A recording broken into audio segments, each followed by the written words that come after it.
Hey, what is up, everybody? This is Stevie Breach coming to you with the WWE SummerSlam 2015 live results review. I am all fired up. I made a video last week talking about things that you might need to know for WrestleMania if you're planning on going to WrestleMania 32.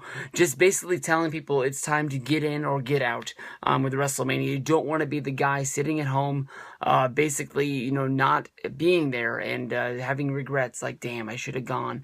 WrestleMania 32 is supposed to be one of the biggest one of all time, and SummerSlam 2015 set this up. Honestly, we're going to be seeing Undertaker versus Brock Lesnar yet once again as a rematch.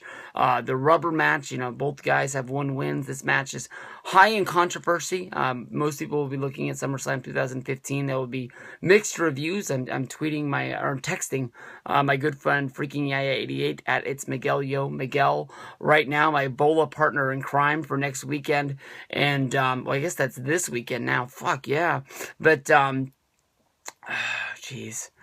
Wow. This is going to be a lot of fun. I wish I had a bag to pack because I am ready for WrestleMania. This is going to be great.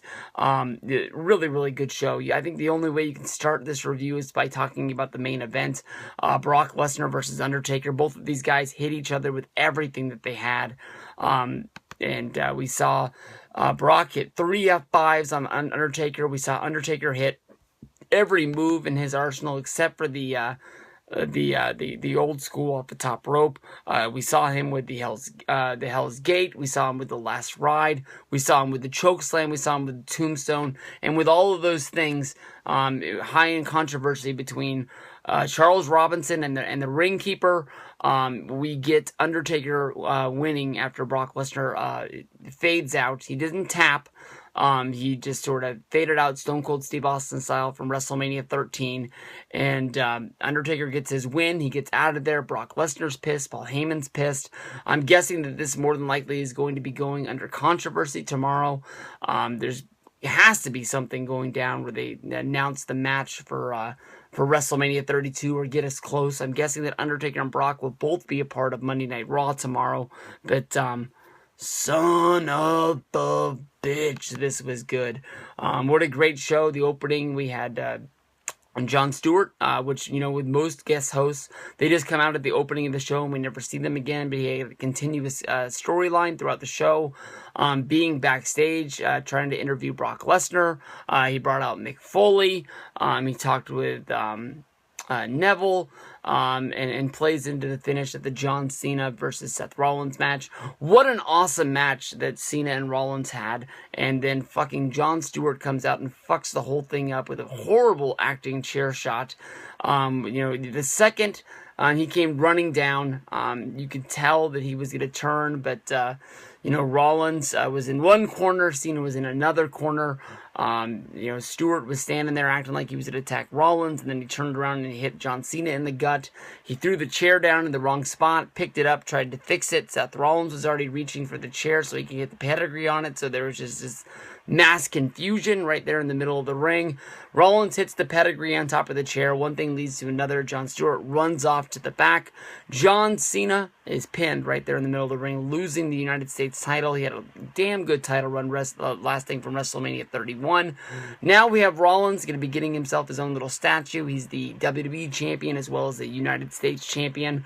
I'm hoping that more than likely we don't see something that went along with the invasion where Booker T, who was the WCW and the United States champion, just hands off the U.S. belt to Canyon. I'm hoping that we see Rollins somehow defend both of these belts, but it doesn't make sense because somebody has to beat Rollins. It's almost like when Kurt Angle won all the titles, and then all of a sudden he just started dropping all of the mid-card to low-card titles, but keeping the World Heavyweight TNA belts. It was like, if you're going to lose the guys like Jay Lethal, shouldn't that be pushing them up the card instead of just keeping them in the X division? This guy beat the guy in the whole company, and Lethal beating Angle, and Lethal never made it out of that X division to reach any higher. Orton and Sheamus opened up the show. They had a damn good match. Sheamus getting the win after the double brogue kick. New Day, Kofi Kingston's awesome shoes. It's always going to be the one thing I remember about this match more than anything. New Day serenades their way down to the ring. They pick up the victory after Titus O'Neil hits a double power bomb out of the corner. And then Kofi Kingston steals the pin.